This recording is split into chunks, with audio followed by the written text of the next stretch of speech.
Welcome to Season 2 of You and Me Kid, a podcast about starting and raising a family on your own, where I speak with other single moms, those still considering, and experts in relevant fields to give you a real sense of what the day-to-day experience of solo parenting looks and feels like.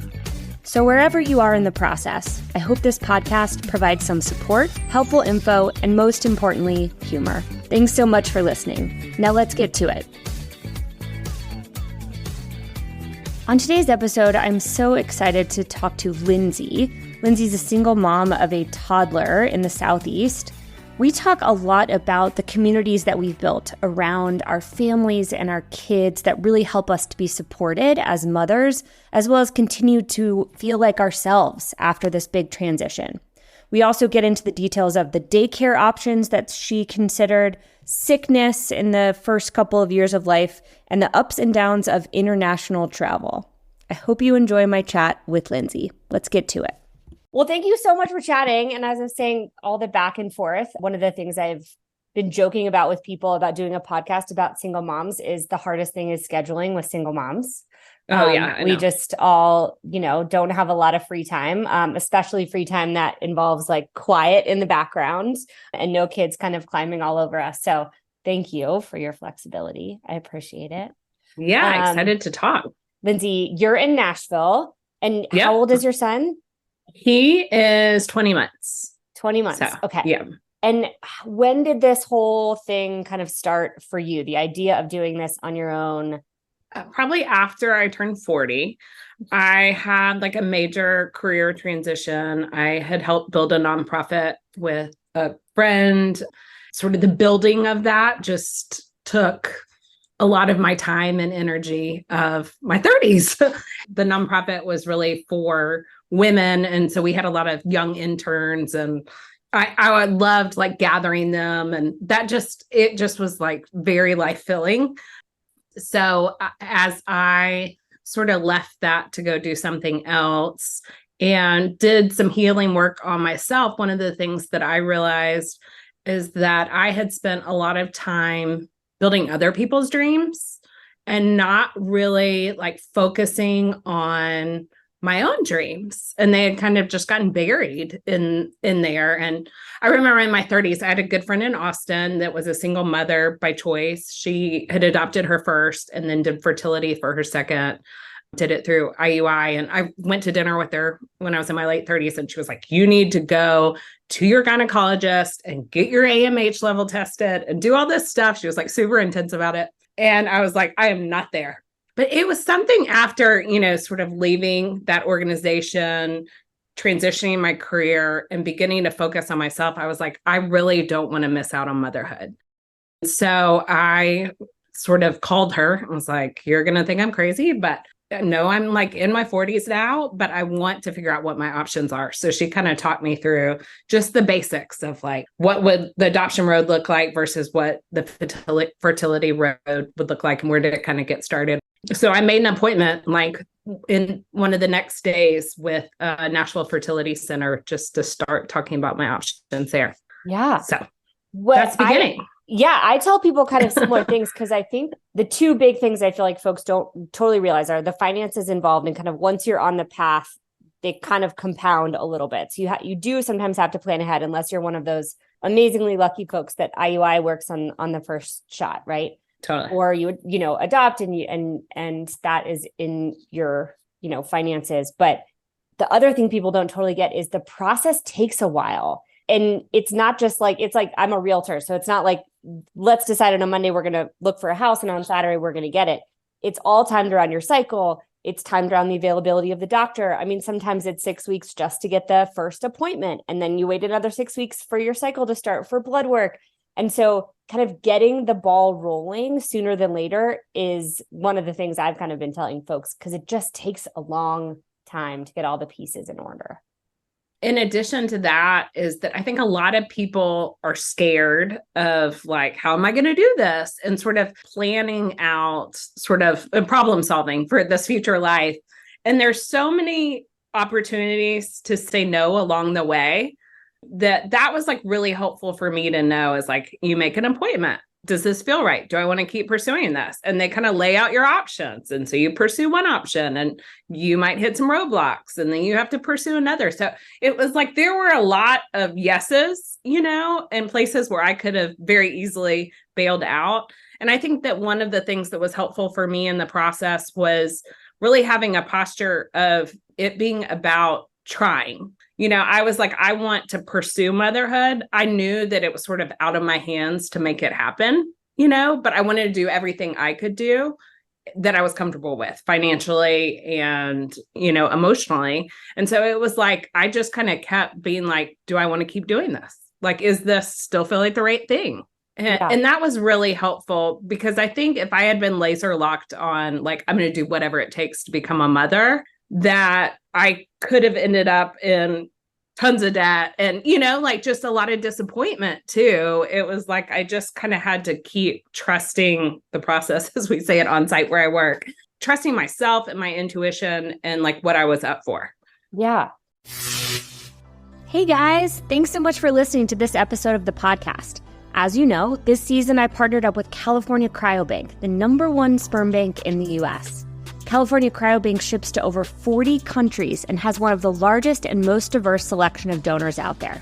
They are offering my listeners an amazing deal for season 2 that gives you free access to their level 2 subscription, which lets you check out baby and adult photos of the donors. To use this code, visit cryobank.com or click the link in the episode description and use my promo code YouMeKid, YOUMEKID, for a free level 2 subscription to their donor catalog. California Cryobank has helped tens of thousands create the family of their dreams, and hopefully you're next. Now, let's get back to it. You mentioned something that I think I hear a lot is I had a kind of coach years ago that called it future tripping. Yes. It's like you're 15 steps ahead making a decision that's going to look really different in step 14 than it does now. Like you can't go there yet. Yeah. And in this process, you absolutely nailed it. Everything looks different every step of the way. You have more context, you have more data, you've got different feelings in your heart and your body, in your community. And so you really kind of have to just start and see how you feel each step of the way. And as you said, it's like, it might not feel right. And so then you pivot, right? Or you Right. stop altogether, but keep saying yes until it doesn't feel right anymore and see what happens.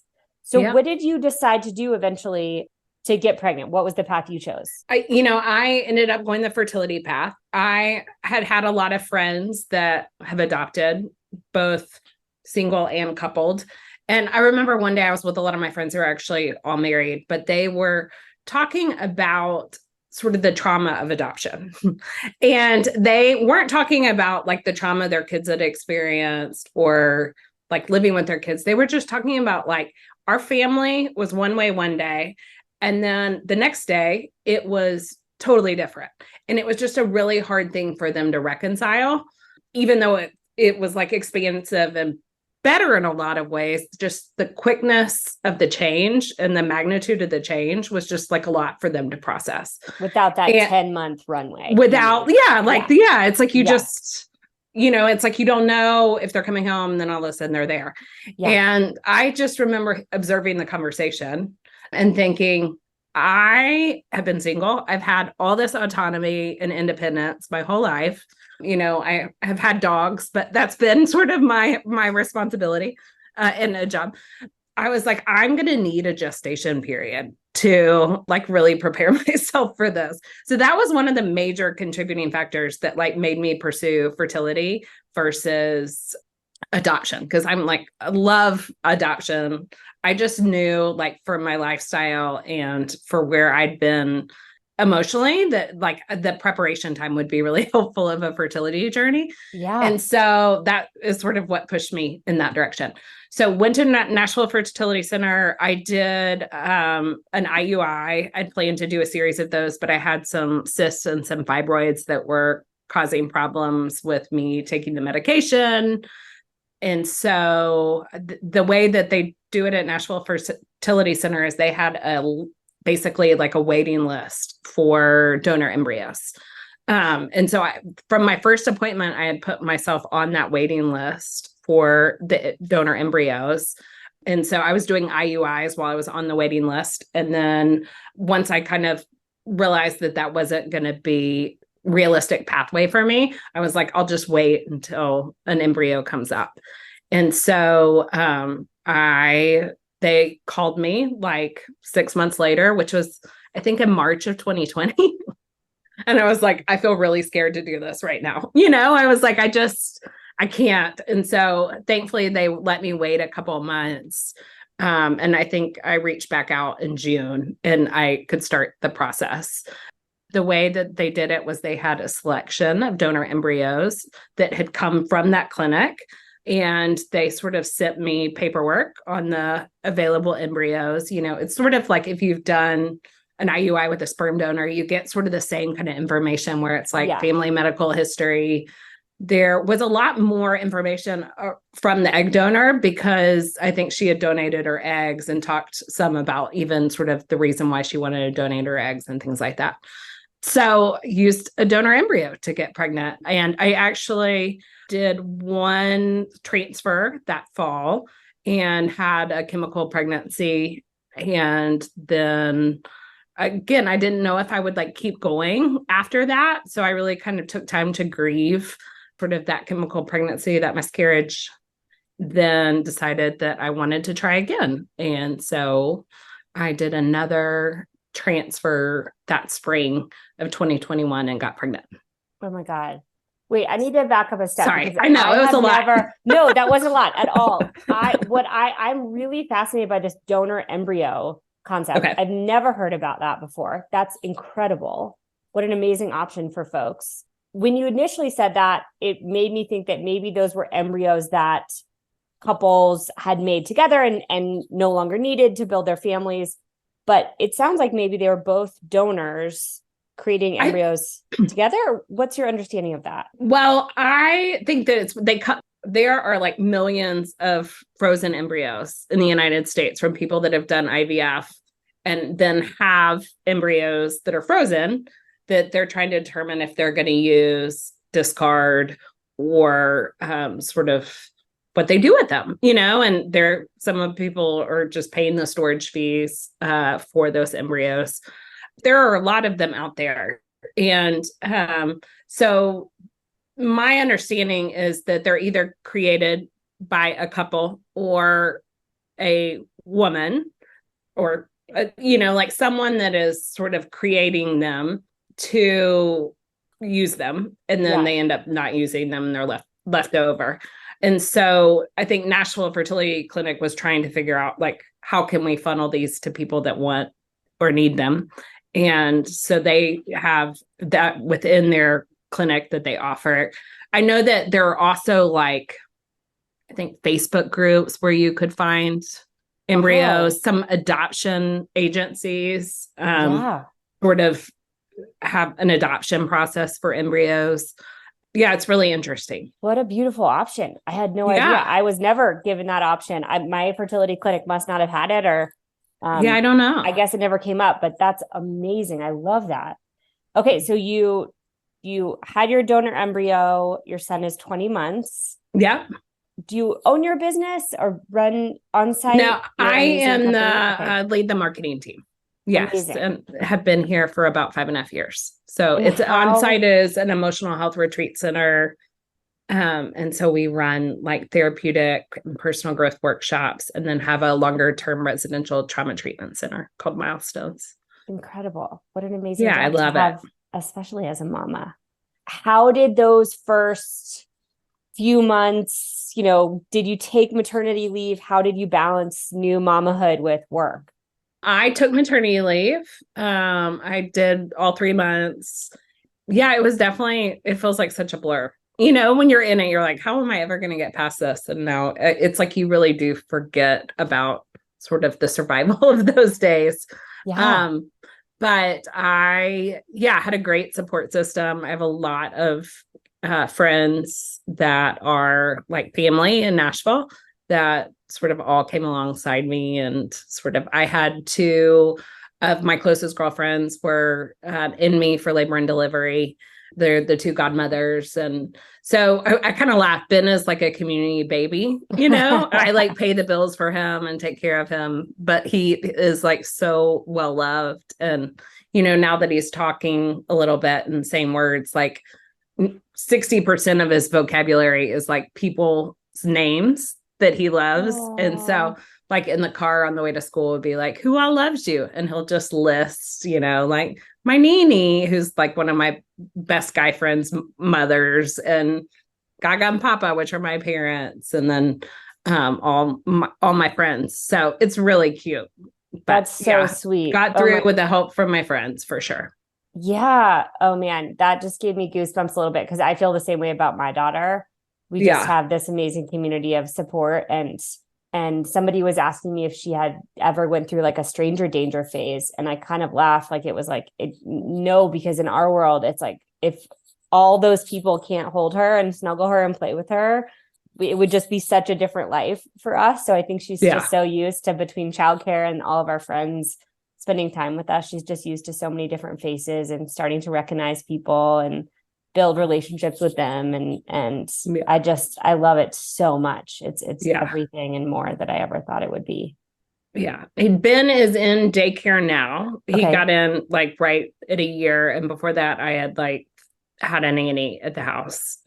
Nashville like was way backlogged on getting kids, especially infants, into daycare. And so that just was not an option. He was on like 7 wait list, and you have to like pay $150 to put him on each wait list, and then you never get that money back. It's crazy. Yeah, it's crazy. Yeah, it's absolutely crazy. But so he's in now. How is the first year of daycare going? The germs are real. They are real. We definitely have had, I think, everything. Like, like the first month, we both had like a respiratory infection that lasted weeks. And then Mother's Day, I was visiting my sister, and he had sores that started appearing, which I just thought was like a pacifier rash. And we realized it's hand, foot, mouth disease. Yeah. Yeah. We've had COVID. We've had it, but all of it.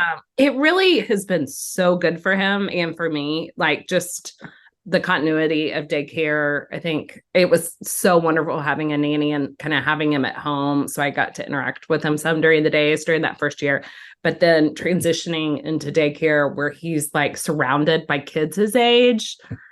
He was like a really late walker. And so just having the other kids around that like are cheering him on and they're learning things. And it's so fun now to like discover the things he knows that I haven't taught him, it's really cute. So, it's been great. Do you work from home? I work, we have an office in Nashville and then a campus that's about an hour outside of Nashville. So I kind of do a little bit of both those, and I can be home. It's really flexible, but I do better with people around. Yeah. Same. It's a good balance. Coworkers. When I'm in my house, I feel like I'm constantly like, oh, I should do laundry, or I know, I'm looking around like I should do this thing or that thing, or not focus on whatever I'm trying to procrastinate about. So it's good for me to be out of the house as well. Okay. I'm dying to talk to you about traveling with Ben. Okay. Yeah. You have had some pretty amazing adventures together, it looks like. And I am just in that phase with now a 14-month-old where we've flown a handful of times domestically, but I'm just getting to that stage of kind of wondering when I start, how we do it, what are the logistics.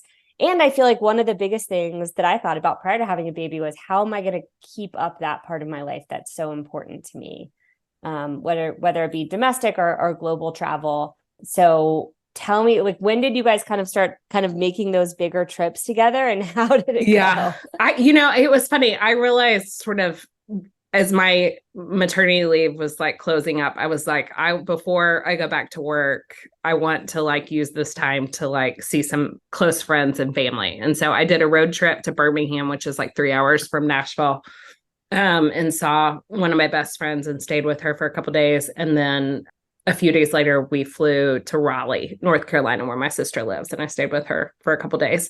And really, they both kind of felt like practice runs. Yeah. It's like, I just trying to figure out like how to do it and what you need security, and what you don't need.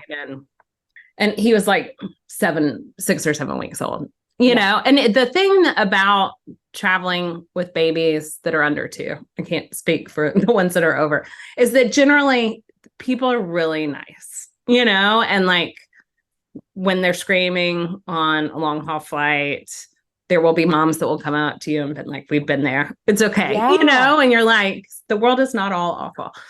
So the thing that I've realized about traveling, which I knew just from my own experience, but then watching it with a child, is that we really grow when we're out of our comfort zone. And so my family did a like 2-week trip to Italy this summer. I swear in those 2 weeks, Ben grew like leaps and bounds. Like he left a little baby and came back a boy.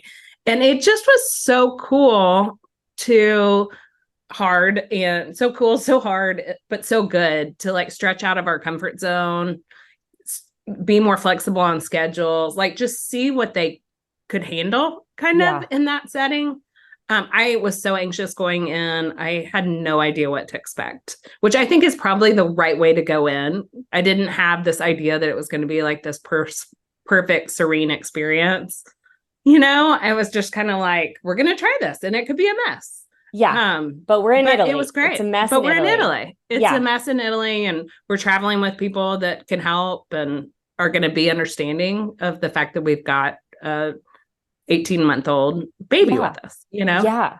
When I remember my very first flight with her and our first 2 or 3 flights, she was pretty little as well. So it almost like, it's not that it doesn't count when they're that little, but they do snooze quite a bit. Yeah. And they're so like, you can just kind of throw them wherever and they can nap in your lap. And I felt the same way, first of all, that I've never felt like more people had offered to help me through the whole process. I mean, strangers through security, the security guards, I felt like in every airport I've been in have been really helpful and kind. People are always offering to like hit the button on the stroller, or, you know, flight attendants on my last flight were like, hey, do you want me to hold the baby while you get settled in the seat? Just little stuff like that. And I've gotten used to saying yes, you know, that would be great. Especially now that she's over a year and like in that super wiggly stage. I remember that first flight though, just thinking through the logistics of like, okay, what's in the bag? What do I need to get to? And I remember sitting in the chair, having the bag under the seat and realizing my setup was wrong, right? Yeah. Because I was like, okay, how do I make a bottle with a baby in my lap? Like, how am I going to do this? Right. Yeah. And so the second flight, I kind of switched up my program a little bit. I like poured water, you know, I had some tricks of the trade, and you kind of get your system set up. I think I switched bags to a different bag. With the bag matters. The bag matters. So now we've got our system a little bit more dialed. And I think now we've only done flights that were like a couple hours long. So the fact that you just took a baby to Italy, I'm in awe of you. And wondering kind of how you did that. Like, what was the planning? Because people are always telling me there's a bulkhead bed thing, or like, how'd you guys do it? So Ben was like 18 months when we left. And so I knew that like, he probably wasn't going to fit in the bassinet. So I got him his own seat. If we're traveling domestically for like a 2-hour flight, totally going to keep him in the lap and save my money until he's 2. But for the long haul flight, for my own sanity, I got him his own seat. And then I got this inflatable, it's called the flyaway bed.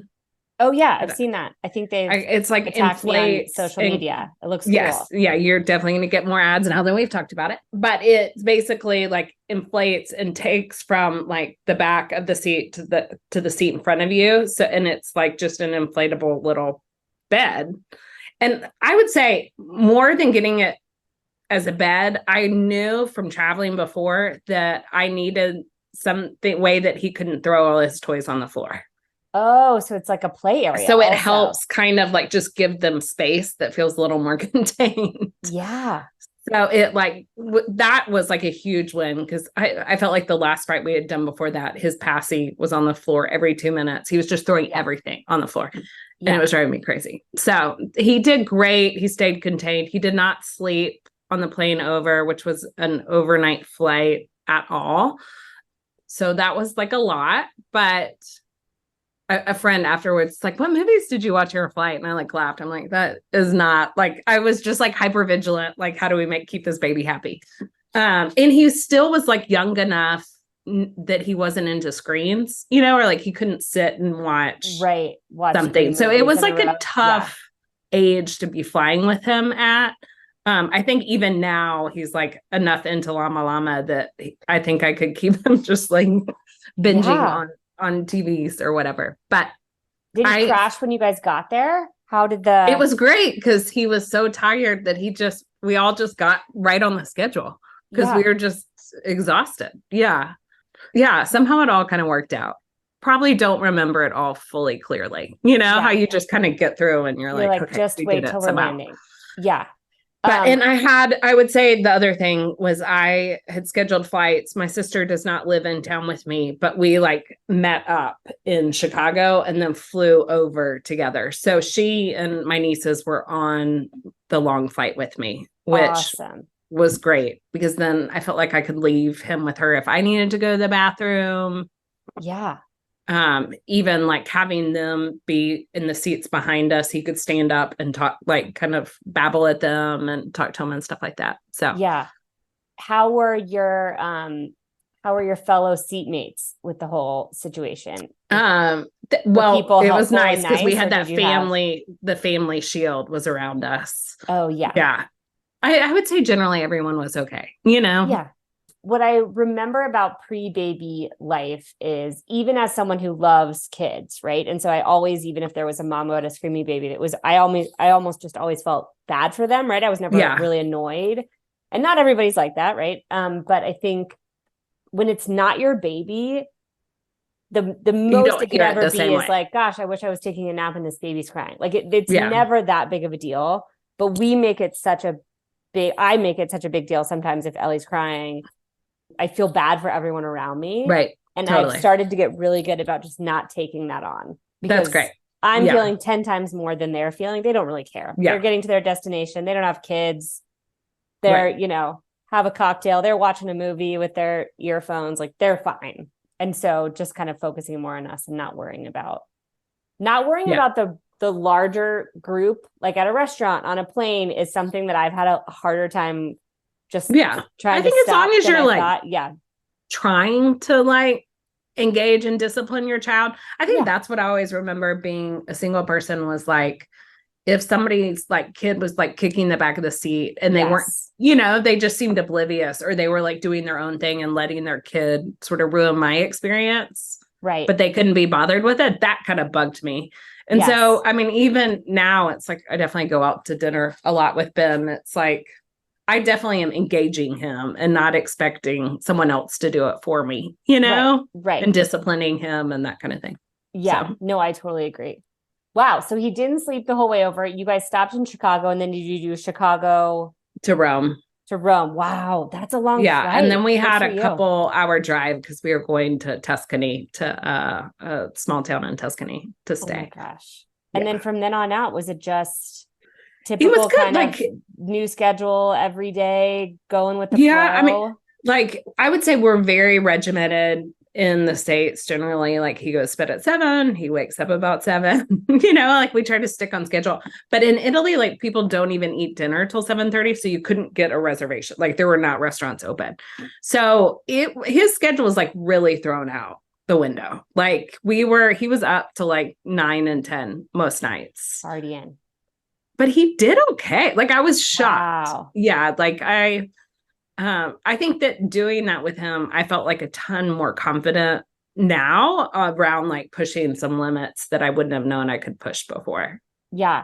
I just went to Montana for the past 5 days and it was kind of similar. There were a lot of other kids around. And so my daughter was able to stay up longer because I think that there was a lot going on. Whereas when it's just us, it's the same in the house, right? So it's time to go to bed, but she pushed the times a little bit too. And I was excited about that of like, oh, okay, maybe there is some creativity here if there are things happening and we're not going to have a full meltdown every single time it gets to be 6:30 and we're not pushing it. But that's great. That makes me feel great. And I feel like, one of the things that I've learned the most about motherhood too, is it's just like, even if they're having a breakdown, like it's going to end, right? So the flight, at some point that flight will land. Be over. Yep. And you'll get there. And at some point the jet On to lag the will next. go away. And, you know, kids probably aren't going to sleep as well on vacation. And that's just a given. And you take it kind of day to day. But the value of the whole adventure is worth it. Yeah. I will say the piece of gear that I felt most dependent on that I would purchase again was the yo-yo travel stroller. Oh, I don't know about that. Is it just a super lightweight, like foldable? It folds down and fits in the overhead compartments. And wow. I did so much research on gear. I think that's like how I dealt with my anxiety about like, what do I need to take? And I bought more stuff than I needed. But that stroller was great. You can carry it over your shoulder. It's got like a little shoulder strap. There's got like a hook for your diaper bag I love that. to hang on the back of it. It just was like so good. Like it did good on the kind of cobblestone streets of Rome and Florence. And he like would sleep in it some. And so it was great. Did you take the car seat all the way to Rome or did you get one there? I did not take the car seat. The American car seats are like illegal in the EU. And so you can take yours and you're not really going to get a ticket. But we had transfers for our big drives. And then so they arranged car seats to have in the transfers. That's so helpful. In cabs, you don't actually have to have a car seat, which feels so weird and daunting. Yeah. For like short stints, I just had him, in my lap. Yeah. I'm just which sounds so stressful, and I agree. But then you're like, okay, like whatever works. Like we got to get there. And there's no way I would have lugged a car seat for like this cab ride from town to like our villa, you know? Right. I'm just turning the corner of the car seat that's lighter weight for the smaller baby that can just clip into my stroller to the one that stays in the car and weighs 1 billion pounds. And I'm thinking through like, okay, how do I get this from the parking lot to the bag check? Like, what's my new car seat plan? And trying to think through like, how do I just rent one in places? Because it's such a hassle to lug that. Yeah, I did. I got a backpack for the car seat that I can. I just heard about this. Just one from like throw them in like from Amazon that I'll use for like if I'm renting a car. Like I'm going to the beach in a couple weeks, and so I'll take my car seat for that because we're renting a car, and I can just put it in there. Have you ever rented a car and gotten a car seat with the rental car? Is that a thing? I have not ever done that. I think you can do that, but I've never done that before. All things that make our lives easier. I will say I've used Baby Quip a lot for like renting pack and plays, toys, that kind of thing. And that is great. So they rent all sorts of baby gear. Better, in my opinion. I mean, I only have 2 hands to get from the car to baggage claim. What was his favorite part about the trip? You know, like just the time with my family and like loved being in a new place. Yeah. He loves pizza. So the food in Italy was a hit. We did like a food tour in Rome and he tried everything. He ate like a whole cannoli. He ate some tiramisu. He ate porchetta. He ate fried squash blossom. Like he was like just into trying stuff. Yeah. That's impressive. I think he loves people and new things. And so he did great traveling. And I think he's bored kind of at home with just me. Yeah. Did it take a weight off in terms of like wondering how it would go and now knowing you've got it? Yeah, I definitely think I feel like I want to keep doing stuff with him, you know, like I just think it's good for him and it's good for me. Yeah. It is exhausting too. So I definitely came back tired. Yeah. But because it's the no childcare for 2 weeks and the different kind of sleep. It's just a different muscle. Yeah. Yeah. I'm also kind of getting used to it's worth it, but I'm so tired when we get back that I need a day to like just nap, you know, nap, shower, laundry, just to like kind of get back in the groove. I do think it's like looking at like time off now and thinking about like, how do I do things that are just like rejuvenating for myself versus like things that are stretching, and time with my family and stuff like that is important. And so in February, I did a trip with just some friends and left Bennett home with a friend. Yeah. And I needed that. Like, I needed to be able to sleep in and just be Lindsey, not Mama Bennett for a minute. And so I just think that prioritizing that sort of trip as a single mom is also really important. Yeah, I agree. I've also really from the beginning tried to get a nice little roster of babysitters. And even though sometimes it feels like more to get dressed and go out after your kid goes to sleep and get a sitter, it's so nice. And it's so nice just to have that time and be present with friends and fill your own cup, as you said. And I have taken a few trips without my daughter, and they've been amazing. I mean, the first morning when you wake up and you realize you can just roll back over and go to sleep is magic. I know. And then, but then you realize you can't sleep, and it's right. And then I watch her. Then I just look at pictures of her in the middle of the night when I can't sleep. Yeah.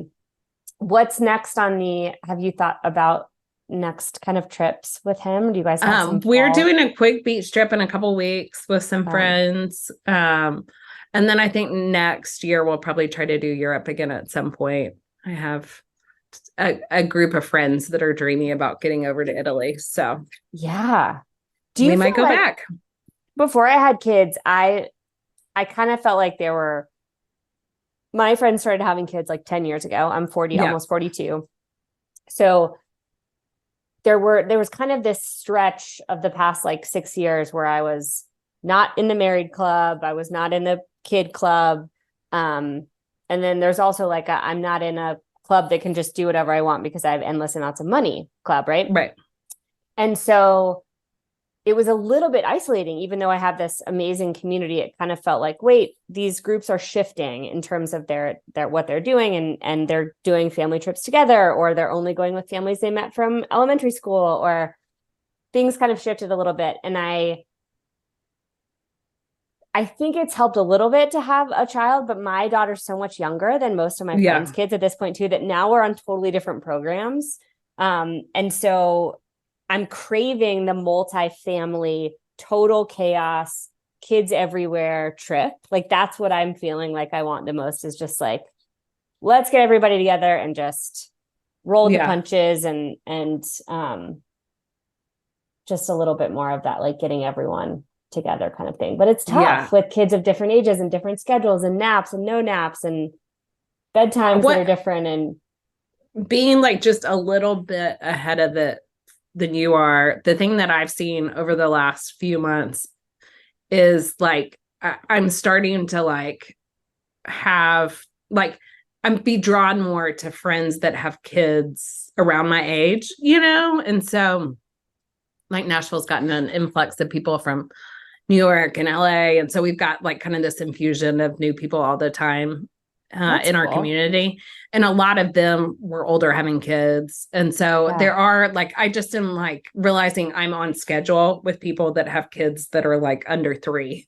Yeah. And when I can be with them, it feels like a deep breath and an exhale, because if I'm doing something with people and all their kids are older, I'm the only one at the pool that's like having to like watch my kid eagle eye, and like he can't play with them fully. And so I'm with you in craving it, but it is cool to watch it just start to appear as you need it. So I think you'll continue to find more of it where you are. The nap times and the bedtimes are the toughest part. It's like my daughter goes to bed at 6. So I no longer can do the thing or go out to the dinner, but I love that. And I'm feeling that a little bit too, that as she gets older, we'll meet families that have kids our own age and kind of find our adventure crew a little bit, and you guys, so Europe next year, he's in daycare right now. Is that 5 days a week? 5 days a week. Yeah. They're open from 7:30 to 5:30. And so it works pretty well. Yeah. That's fantastic. The childcare thing is like one of the biggest, I think, pieces to Yeah, so just expensive. getting the working life back up and going Yeah. and doing the balance, I think.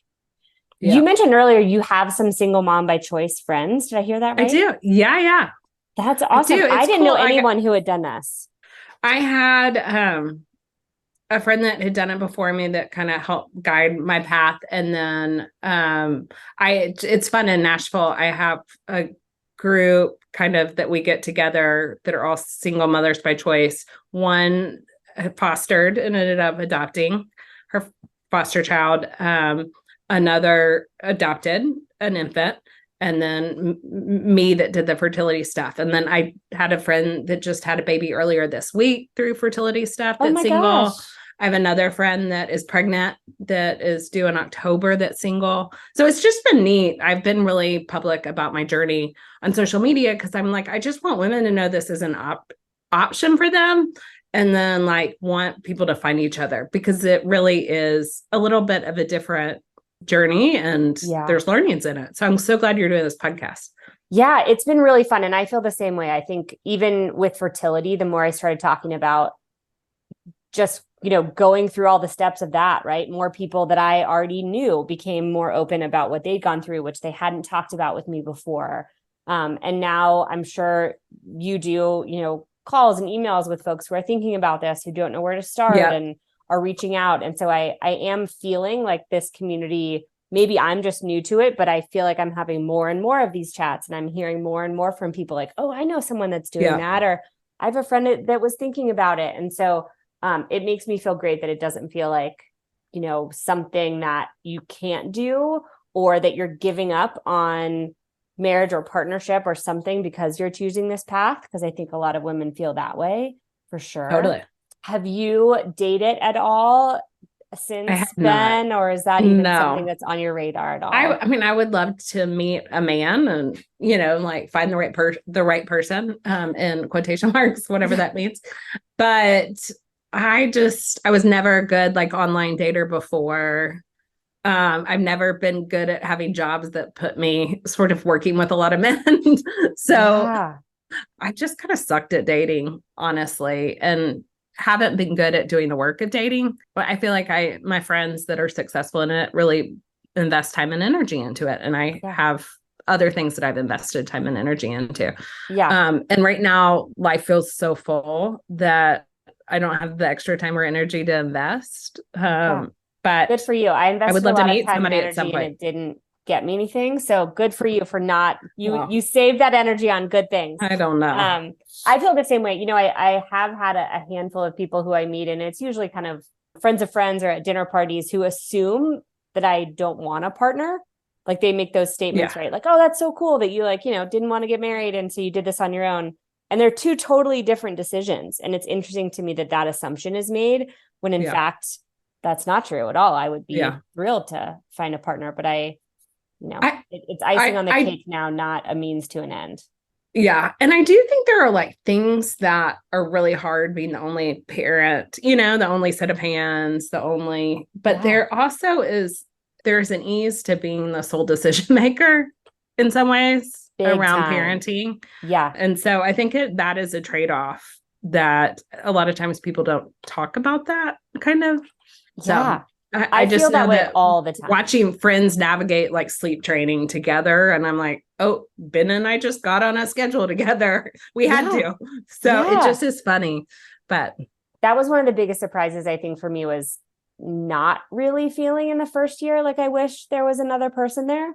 Like I kind of expected to kind of have those moments where, God, I wish someone was in this with me, or I wish I had a partner. And I didn't really feel that way. In fact, it was more of what you just said, which is realizing those moments where you could have gotten resentful or frustrated with one another, right? Because it's 2 a.m. or we're making a big decision and it's about another relationship eating or bottles or formula or whatever, right? Where one person's read one book and the other person's read the other book.